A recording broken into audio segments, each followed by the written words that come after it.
There's nothing more frustrating than when you're serging and all of a sudden your fabric slides off. I make a lot of infinity scarves, which is using a real lightweight fabric. So let me just show you a sample here. If you've seen this happen, you know what I'm talking about. You're serging and all of a sudden your slinky fabric slides and you end up with a loop.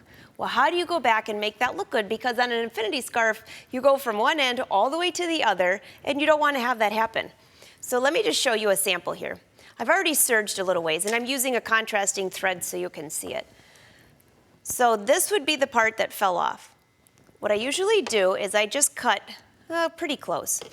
And if you cut that, let me put my hand under here so maybe you can see it. If you pull back, you'll notice that the threads start to unwind. So we're going to cover this part up anyways, but I'm just going to pull it back. See how it just tightens on itself?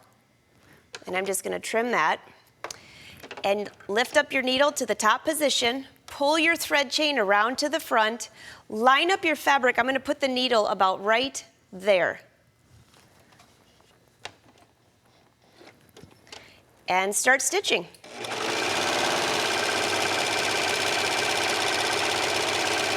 And let's just see what that looks like. You can see where that little gap is right here. It covered the stitches perfectly. I will trim this off.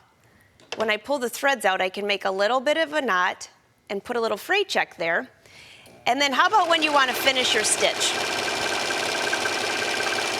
Well, what you can do, notice how I'm cutting the fabric at this moment. I'm being very careful to use my hand to keep that fabric underneath here.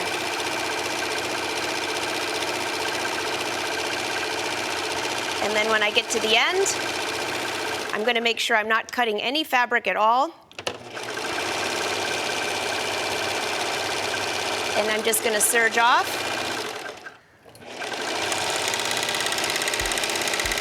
And the same thing. I'll trim this closely, pull back the few threads, and I can either thread that through there where I hide it, trim it, and use fray check, either one. See you next time for another serging tip.